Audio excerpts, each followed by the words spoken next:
Yes ngono dunya biasa wae. Urip wis biasa wae. Mesti biasa wae penting soleh, di hati soleh, rezeki wis minawos. Wae taluk wae pangeran, ora usah sok suci, ora usah sok bener dhewe biasa wae. Dunya wis kabeh kersane napa? Pangeran. Ya sudah seperti ini. Yang soleh kaya Salabah malah akhirnya suul khotimah. Padahal dulu disebut hamamatul masjid, tukang iktikaf. Gak tahu mulai ke masjid, tapi akhirnya suul khotimah. Wahsi sing mata ini kekasih Nabi, rupanya mata ini Hamzah ditakdir husnul khotimah. Makanya donga ya muqallibal qulub tsabbit qalbi ala dini. Kita tidak pernah tahu. Nah, kenapa kalau saya ngaji PD? Mereka aku muji pangeran, saya tidak pernah mikir awakku, tak penting awakku, penting muji pangeran. Ngaji itu artinya kan muji pangeran, muji ilmune pangeran, ya sudah selesai. Itu anak gue donga itu mikir awakmu dhewe. Mulane donga mbek ngaji ku derajate dhuwur ngaji. Mergo ngaji muji pangeran, nak donga mikir awake dhewe. Makanya masyhur itu ada dua kelompok di masjid, yang satu diskusi halal haram, yang satu berdoa. Nah, terus Nabi keluar dari rumah berdiri sempat ragu, saya kemana? Terus akhirnya Nabi ngendikan mereka itu berdoa kalau Allah mengabulkan ya disembadani.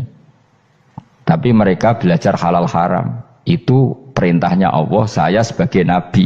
Terus akhirnya Nabi gabung kelompok yang belajar halal haram. Karena belajar halal haram artinya ingin menghidupkan hukumnya Allah Ta'ala. Tapi nak wong donga kepingine iku kabul kajate. Intine mikir awake dhewe. Makanya saya termasuk ulama yang jarang berdoa. Tapi ya berdoa tapi kadang-kadang. Nah kowe kan gak kontribusi ning agama rapati ya tapi donga. Oh dasar murahan. Ya tapi piye mulang ya ora payu. Jadi kadang-kadang kula dibantah. Lah jenengan mulangi payu Gus. Lah kula ora payu, donga-donga ngono. Ya tapi aku ngerti pangeran ra bakal nyembadani barno ora Gus. Pangeran ya paling sedikit sithik ngono cukup. Kula termasuk orang yang enggak setuju ya kalau orang sholawatan terus berlebihan tapi khidmah ini Nabi kurang. Maksudnya gini loh, sholawatan berlebihan ya. Redaksi sholawat tentang Nabi itu kecil. Bukan sholawat jumlahnya enggak. Redaksi tentang Nabi itu kecil, sementara tentang keinginannya itu saya tidak suka. Saya suka sholawatan itu ya yang nyifati Nabi banyak, kemudian keinginannya kecil. Itu bagus. Kayak Ihya itu loh, kayak Ihya Abdul Hasan Asadili itu kalau dongo itu jaluke mau swidik paling baris paling terakhir. Misalnya gini, nahmaduka ya man huwa la ilaha illa anta arrahmanur rahim, itu langsung in sampai nyifati Allah itu 99. Buar ngono nganti berkuras-kuras. Lagi terakhir mau jaluk donga sithik. Nah kowe kan enggak muni muji Allah mau basa-basi tok. Alhamdulillahirabbil alamin wassalatu wassalamu ala Muhammadin. Mau nggo syarat tok. Baru ke Allahumma inna nas'aluka nganti telung lari. Telung halaman. Tapi pas muji pangeran alhamdulillahirabbil alamin wassalatu wassalamu ala Muhammadin. Bariku terus donga njaluk mapan tolak buala. Yo aja. Mana jare pangeran? Muji kekasihku suwidik dongane kecangkeman. Lah saya tuh gak suka jenis itu. Harusnya sholawatnya itu yang panjang. Maksudnya nyifati Nabi yang panjang. Baru mintanya sedikit. Itu bagus sih. Di akhlak.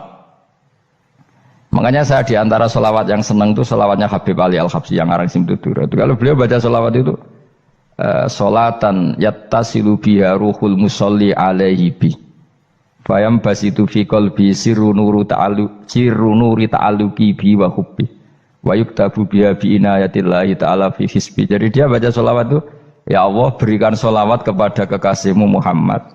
Dengan sholawat ini rohnya saya, musolli itu rohnya saya yang membaca sholawat, bisa sambung dengan rohnya Rasulullah. Dan setelah sambung saya terhitung sebagai orang yang mencintai Rasulullah. Dan saya berharap dari cinta itu saya tertulis sebagai umatnya. Nah, aku kan enggak mau sholawat itu mau saya termasuk orang yang enggak saya loh ya. Tapi ya tetap baik dibanding nganggo primbon ya satu sholawatan itu. Tapi boleh punya etika lah dengan Rasulullah itu. Boleh kalau dongo nyifati Nabi yang banyak, ya baru keinginan. Kan banyak tuh sholawat yang seperti yang saya misalnya di kitabnya Sayyid Muhammad ada Allahumma sholli ala sayyidina Muhammad nuri kalam alladzi. Wah nyifati Nabi itu sampai panjang lebar baru menceritakan hajatnya. Kalau kamu kan enggak nyifati Nabi basa-basi, mau sidik mana? Malah kadang orang, misalnya ala Muhammad, kok ala Muhammad, muni Sayyidina aja disoal. Misalnya terus, baru kudungannya apa? Panjang. Saya termasuk yang enggak setuju karena itu menurut saya kurang etika. Makanya Rasulullah itu kalau berdoa kalau sudah nyifati Allah, coba tak beri satu contoh saja doanya Nabi. Alhamdulillah hamdan yuwafi ni'amahu wa yukafi'u mazida ya rabbana lakal hamdu kama yanbaghi li jalali wajhika 'azimi sultanik la nuqsi sana'an 'alaika anta kama asnaita 'ala nafsik. Itu sudah berapa itu nyifatin itu belum doanya tuh. Nah kamu kan enggak Allahumma alhamdulillahirabbil alamin Allahumma ya Allah di hajati wes gremeng itu seramu tuh tenan jangan gak bakat wali. Nah cara kula iku sisen ngono. Kula ya sering ngamini dongane wong ngono tapi ning atiku amin maksudnya amin barno mawon Gusti. Nanti aku amin tapi amin ku barno mawon Gusti. Wong ora jelas ngono betul. Jadi aku muni amin tapi amin barno maksudnya ya Allah barno amin ngono maksudnya. Jadi karena tadi setahu saya doanya para nabi, para wali itu memang seperti itu. Ya coba itulah doa tadi aja yang saya sebut itu berapa kalimatnya? Apa? Alhamdulillah hamdan yuwafi ni'amahu wa yukafi'u mazidah ya rabbana lakal hamdu kama yanbaghi li jalali wajhika 'azimi sultanik la nuqsi sana'an 'alaika anta kama asnaita 'ala. Enggak terhitung pujian saya kepada engkau sebanyak engkau memuji pada diri engkau sendiri. Allahumma inni a'udzu biridhoka min sakhatika fi mu'afatika min uqubatika wa bika minkal. Allahumma sholli bi haqqi jabarutika wa bi khawfika. Kan panjang sekali doanya wali-wali itu, tapi semuanya mensifati Allah. Bahkan banyak yang kemudian lupa enggak doa. Coba haji, doa haji itu coba. Labbaik Allahumma labbaik la syarika lak innal hamda wa ni'mata laka wal mulka la syarika lak. Wa ni'mat itu kan labbaik saya siap melaksanakan perintahmu ya Allah sa'dik. Engkau yang punya pujian, engkau la syarika lak. Itu malah enggak ada, jarang malah ada doanya. Itu kalimatnya talbiyah semua. Allahumma antal azil akram itu sudah seperti itu. Karena tadi al-mu'min yashghaluhu sana 'ala Allah min ayyakuna li nafsihi dzakiran. Mukmin sejati adalah sibuk memuja Allah sampai lupa jatah dirinya sendiri. Nah, kowe kan gak mujine Allah basa-basi, dongane tenanan. Itu jadi makhluk aneh, itu jadi hubungan mbek pangeran itu wong aneh. Ya tapi jen ra bakat wali, ngono iku dadine ngono iku. Ya tok ngono kok mari wali kakean malah gak elit. Jadi tapi saya mohon itu di sholawat itu usahakan jumlah paling enggak jumlah sholawatnya banyak, doanya sedikit. Paling enggak misalnya kamu tidak punya kalimat yang apa baik ya mau sholawat ping 100 itu gak ada salah biar guling-gilingan apa kita menyebut kekasihnya Allah lebih banyak ketimbang kita menyebut hajat kita sendiri ya gitulah. Paling enggak punya etika seperti itu ya. Kalau kamu enggak punya segot-segot sing keren, bacalah sholawat berapa 100 terus cerita awam Gusti utang kula kathah. Mungkin ra jawab wis roh.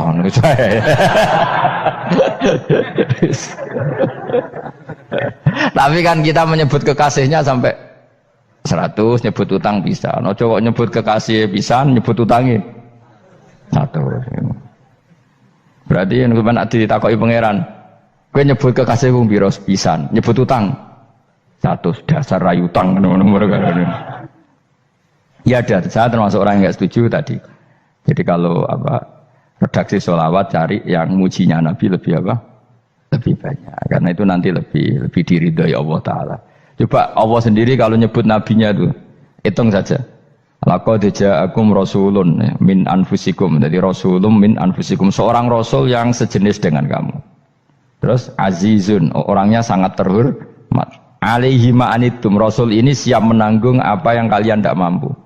Kowe ra bakal mlebu swarga barokah syafaate Nabi akhir mlebu swarga. Kowe ra kelar korban, Nabi tahu mengorbankan kita semua. Dokha Rasulullah bikabsaini terus hada an ahli wa hada amman lam yudokhi min mati. Jenenge alihima anittum. Nabi menanggung apa yang kalian berat. Azizun, Nabi itu ali terus harisun alaikum. Nabi sangat berkomitmen menyelamatkan kalian. Haris itu keinginan yang berlebihan itu jenenge apa? Haris, kiai kuno namanya ini ngungseng, keinginan yang over. Nabi itu sangat berkeinginan kita ini maslahat. Terus bil mukminina raufur. Allah yang super saja, kalau nyebut nabinya nyifati sebanyak itu. Ada ayat lagi misalnya, Rabbana wab'ats fihim rasulam minhum yatlu alaihim ayatika. Muhammad itu siapa? Seorang rasul yang membacakan ayat-ayat Allah. Wa yu'allimuhum, seorang rasul yang mengajari mereka alkitab wal hikmah. Wa yuzakkihim, seorang rasul yang membersihkan akhlak-akhlak kita. Jadi artinya Allah punya tradisi kalau nyifati rasul itu banyak. Juga nyifati orang-orang sekeliling rasul. Makanya menurut saya madzhab Syiah itu enggak pas. Karena Allah kalau nyifati Rasulullah itu jika nyifati orang-orang di sekeliling Rasulullah, dan itu dengan pujian, yaitu Muhammadur Rasulullah walladzina ma'ahu asyidda walal kufar ruhama'u bainahum tarahum ruk'an sujada yabtawuna fadlan minallahi warid wa nasimahum fi wujuhim min atharis sujud. Itu kan panjang sekali, dan orang-orang sekeliling Muhammad adalah begini. Kayak apa Allah muji para ashabu Rasulillah? Masa kita ikut kelompok yang menghina ashabnya apa? Rasulillah. Makanya kita tetap madzhab ahli sunnah apa? Wal jamaah, yaitu mencintai semua sahabat. Karena Allah saja yang Tuhan mensifatinya dengan sehormat itu. Mensifati apa? Ashabu Rasulillah. Disifati orang-orang yang saling kasih sayang sama orang mukmin. Tarahum ruka'an, sujud dan komitmen hidupnya untuk rukuk dan sujud. Simahum fi wujuhim min asari sujud. Sudah asari sujud tidak usah diterjemah, nanti sensitif.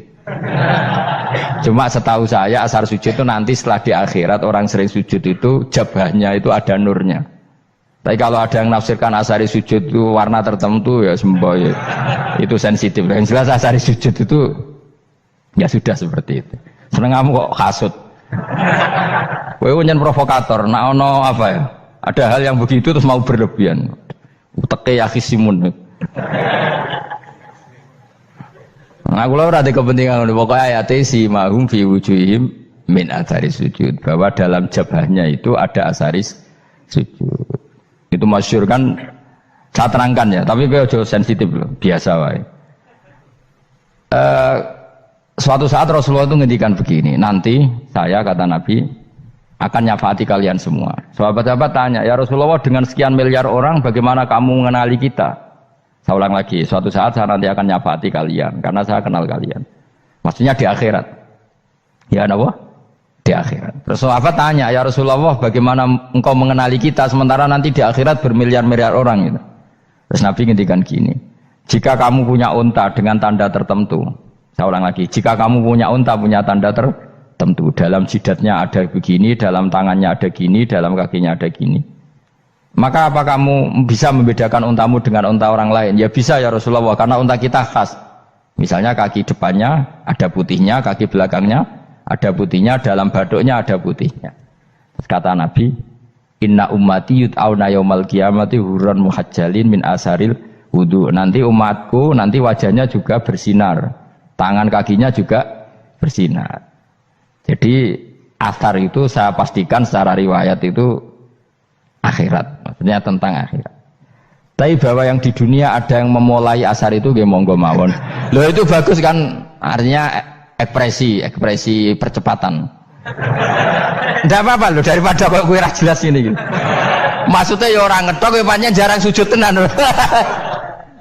Wis ora usah sensitif, tapi yang jelas ya nanti. Ya soben kiamat ruang samu. Nanti hisab itu nanti kalau hitung hanya sekitar 3 jam. Hisabnya sak dunia itu hanya sekitar, karena malaikat itu tidak kesulitan sama sekali. Tak warai ya. Ini nggak akan salah saya dalam hal ini karena riwayatnya sahihah. Kenapa hisab itu hanya butuh rubu'un nahar, 1/4 dari siang enggak? Anggap saja siang itu 6 jam atau 12 jam, itu aja terserah.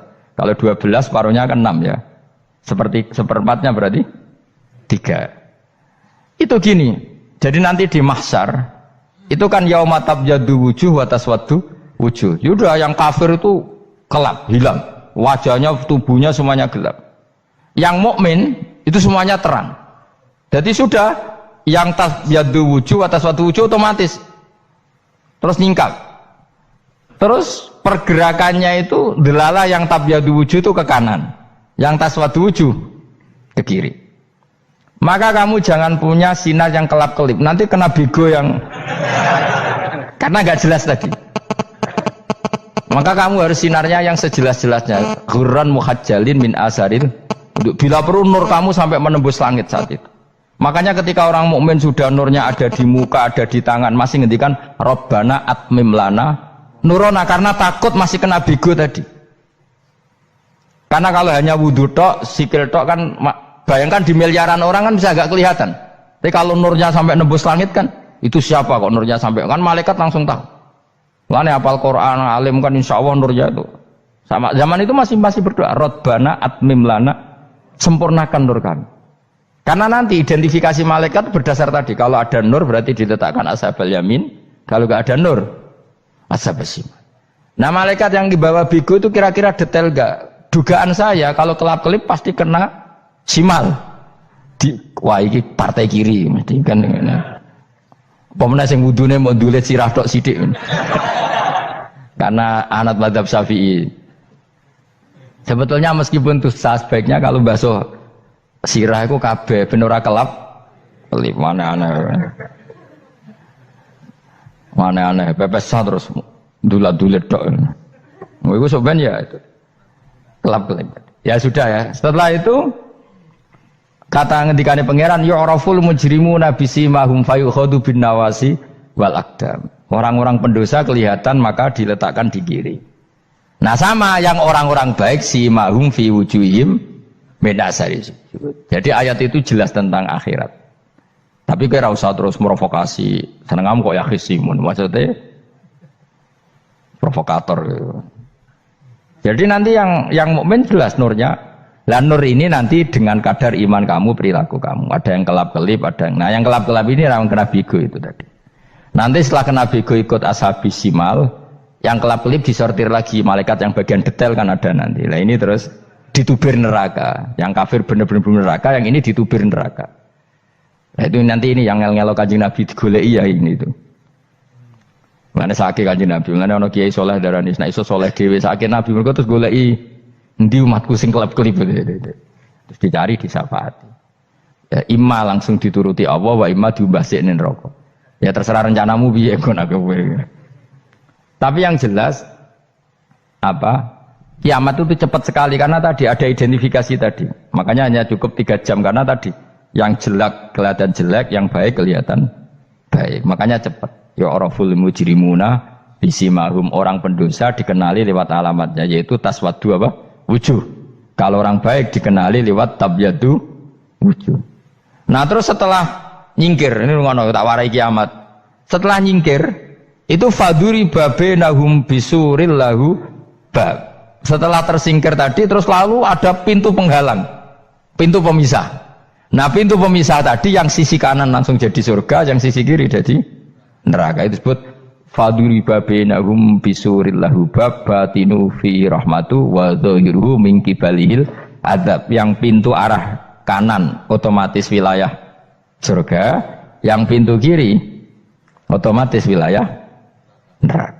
Nah problemnya ketika penutupan pintu itu dah yang kelap-kelip itu katut kemana ini yang makanya kamu jangan malok partai yang apa kelap-kelip yang nggak jelas itu koalisi kemana ini. Kalau partai besar kan iso nyalon presiden, partai kecil ini kan ikut mana ini kan sing sak ngisore 1%, 2% ini kan repot. Loh, coba misalnya nur kamu 2%, berarti gelap kamu kan 98%. Kira-kira malaikat mengkategorikan kemana coba? Ayo jawab. Gelap. Loh, kode semangat Pak. Padahal itu bagian dari kamu. Kalau satu tubuh itu sinarnya hanya 2%, kira-kira kategorinya itu partai gelap, partai terang. Kode semangat kok ada. Berarti kegaruk kemana? Kiri. Tapi bisa saja malaikat cara berpikir gini. Tapi kok ada cahayanya ya? Padahal kata Allah yang bercahaya ashabul yamin. Kan nggak ada bilang cahaya terang. Bisa saja malaikat alhamdulillah berpikir begitu. Ya nanti kita rayu saja supaya berpikir ini kan yang penting ada cahaya. Kan Allah tidak bilang terang apa kelap-kelip. Ya mungkin saja asal ada cahaya dikategorikan lahu nur, punya apa? Nur. Tapi yang jelas saat itu pun yang sudah punya cahaya masih berdoa Rabbana atsmim lana nurona. Ya Allah saya mohon sekali nur-nur kami sempurnakan. Jadi ini saya bantu teman-teman yang hafid-hafid supaya tahu maknanya ya. Dan yang nggak hafid ya dengar ya. Kalau nur itu penting. Makanya Nabi itu kayak apa? Nabi itu orang super. Itu kalau ngendikan wa maj'al min fawqi nuran wa min tahti nuran wa an yamini nuran wa an simali nuran, sampai terakhir Nabi masih mendoa untuk dirinya waj'al li nuran, dan semua tubuh saya jadi nur. Jadi Nabi sudah gitu kan. Ya Allah, jadikan sisi depanku nur, belakang kami nur, kanan nur, kiri nur. Terakhir itu apa? Waj'alni nuran, dan doa semoga semua tubuh saya jadi nur. Itu termasuk doa yang sering saya baca. Karena saya takut kelap-kelip tadi, ini bahaya ini kalau malaikat. Saya tidak tahu cara berpikir malaikat tadi. Apa ngitung 98% maka dikategorikan apa? Gelap. Apa dihitung nurnya saja? Wong instruksinya Allah kan yang ada nur ashabul yamin. Meskipun kelap-kelip kan punya nur. Saya tidak tahu nanti ikut 2% ikut mana kalau di partai koalisi itu. Ya, ikut yang menang biasanya, ikut yang apa? Ya paham ya, makanya saya mohon kalau wudhu itu usahakan sempurna, terutama wudhu sholat. Kalau nggak wudhu sholat itu sebaiknya nggak sempurna, supaya ada bedanya wudhu sholat sama wudhu tidak sholat. Rasulullah itu masyhur gitu ya. Rasulullah itu kadang tawaddu'a wudhu'an khafifan, wudhu yang sederhana, yaitu hanya sekali-sekali dan tidak sempurna. Ketika ditanya as-sholat ya Rasulullah, tidak. Misalnya saya habis makan, mau tidur, biasanya ya wudhu, tapi tentu tidak perlu sesempurna kayak wudhu sholat, biar ada bedanya. Rasulullah juga gitu, beberapa kali beliau wudhu, tapi tidak sesempurna wudhunya untuk sholat. Masyhur itu di riwayat tawaddu'a wudhu'an khafifan duna wudhu'ihi lis sholat. Tapi kalau wudhu untuk sholat asbaghal wudhu, menyempurnakan wudhu. Jadi supaya ada bedanya wudhu sholat dan wudhu tidak sholat. Saya gak wong sore iso ngaji podo kabeh. Abu Bakar ya gitu. Ana wong poso sunat kok nyediakno buka dimarahi. Istrinya pernah nyediakan buka beliau untuk puasa sunat. Itu embernya dipecahi Abu Bakar. Ditanya, kenapa gitu? Apakah kamu akan menyaingi Ramadan? Jadi gak boleh memperlakukan puasa sunat kayak Ramadan. Ya biasa saja kalau puasa sunat wah buka kolak apa. Ramadannya ya iri tuh, ini gimana kok saya disaingi ini.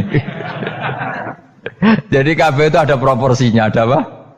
Makanya megang Quran ya wudu, megang wudu. Nah kabeh gitaran terus wudu, pengiran tersinggung. Piye kok menjegal gitar wudu? Jadi gak boleh kebaikan disaingi, itu juga gak boleh. Bapak gue sergap wudu sampai nyekel gitar. Yo Quran tersinggung, wah semen ibu gak semen kan. Malaikat panitia kan ya tersinggung. Kabeh itu kan ada proporsinya apa? Ada proporsinya. Itu hebatnya Rasulullah. Jadi kalau beliau wudu, bahkan wudu itu wudu li sholat sama tidak sholat itu. Misalnya sholat sunat itu kamu mampu ngadeg boleh nggak duduk? Boleh. Kalau sholat fardu nggak boleh, biar ada bedanya. Fardu itu spesial, nggak boleh, harus berdiri. Kalau sunat pun harus berdiri. Fardu tersinggung, iya sunat kok nyaingi aku kan gitu kayak.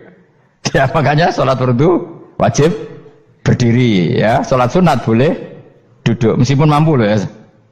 Nggak boleh sama. Sholat sunat pun harus berdiri. Berarti ada sunat menyaingi fardu. Ya jelas ya. Jadi aturan main itu harus jelas. Nggak boleh. Makanya Abu Bakar itu nggak mau kalau ada orang puasa sunat kemudian apa? Abdullah bin Mas'ud lebih parah. Dia itu tukang nyuwepeng orang yang selalu sholat duha. Makanya saya itu duha itu jarang karena takut kena sweepingnya siapa? Abdullah bin Mas'ud. Itu ada orang khusyuk tiap hari duha disweeping sama dia. Apakah kamu menjadikan sholat ini jadi fardu? Kok mbok lakoni bedino? Awas nak mbok lakoni bedino. Daerah akhir duha dilakoni bedino. Perkara ini butuh duit. Itu kalau zaman Abdul Mas'ud kena sweeping apa? Karena berarti menandingi fardu. Yes, biar usah anut ilmu ku bahaya itu di sensitif. Cuma ini kan ilmu tetap tak utarakan. Biar kamu tahu, nggak boleh fardu disaingi itu nggak. Coba kan banyak ketentuannya tadi. Contoh paling gampang itu apa? Kalau sholat fardu boleh, nggak boleh apa? Duduk. Sholat sunat boleh duduk. Sholat sunat boleh di kendaraan sesuai jalannya kendaraan. Nama tawajjahat bi rohilatu. Kalau sholat fardu, kalau kamu naik unta harus turun untuk memastikan di kiblat. Jadi banyak sholat sunat kamu dalam keadaan najis sudah tidak boleh dilakukan. Kalau sholat fardu, karena saking pentingnya fardu, meskipun dalam keadaan najis ya menemukan alat sesuci harus tetap sholat. Jenenge sholat dihormatil waktu, karena nggak boleh fardu ditinggalkan. Meskipun nanti harus iya dah. Karena nggak boleh mengalahkan fardu meskipun itu oleh najis. Jadi misalnya kamu pergi hanya bawa satu celana, kemudian di terminal atau apa kena najis, kena uyah sampean misalnya, kamu harus tetap wudu dan sholat. Karena nggak boleh fardu ditinggalkan. Meskipun nanti harus dah, karena sholat kamu tidak sempurna. Dalam keadaan celana kamu najis, boleh nggak sholat sunat? Oh nggak boleh. Karena kalau fardu itu darurat memang suatu yang harus maka dilakukan. Tapi kalau kamu dalam keadaan nggak suci, nggak boleh melakukan sholat apa? Sunat. Karena fardu itu spesial apa? Spesial. Bukan kalau terus nongol. Wamtazul yauma ayyuhal mujrimun. Ya, jadi orang mujrimun harus terpisah dari orang apa? Mukmin. Dan yang keharusan itu ketika di surga. Tapi kalau di dunia ya boleh muamalah boleh. Ya muamalah yang halal maksudnya. Infaridu tegese misau sira kabeh ana mukminin sing pira-pira mukmin indahtilatihim. Nalikane campure kufar utawa al mujrimin bi iklan al mukminin. Utawa rujuke balik boten napa. Maksudnya rujuke diwalik ge sami indahtilatihim mukminin bi iklan kufar utawa kufar ning mukminin. Alam ahad ilaikum ya bani Adam. Alam ahad ana ta ora merentano ingsun ilaikum maring sira kabeh. Amurkum tegese ana ta ora merentano ingsun kum ing sira kabeh ya bani Adam ya bani Adam. Ala lisani rusuli ing atase lisane para utusan-utusan ingsun. Bukankah saya telah merintahkan kamu wahai Bani Adam Allah ta'budu setan. Yen ora menghamba sira kabeh asetan ing setan. Ngendikane pangeran kowe ijek kanut setan cek nemen nih. Bukankah sudah saya perintahkan kamu tidak boleh diperbudak napa setan. Maknane la tutiu tegese aja taat sira kabeh ing setan. Inna sak temene setan laku maring sira kabeh aduun musuh mubinun kang jelas. Bayinul adawati banget musuhane. Lah setan musuhmu kok malah mbok nut bocah kok sarap ngono. Karwan musuh kok di nut. Anut ya pangeran mergo Allah wali fid dunya wal akhirah. Wa ani buduni lan yen to nyembah sira kabeh ni ingsun. Wa anstune kelakuan budu nyembah sira kabeh ni ingsun wahidu tegese nglakoni tauhid sira kabeh.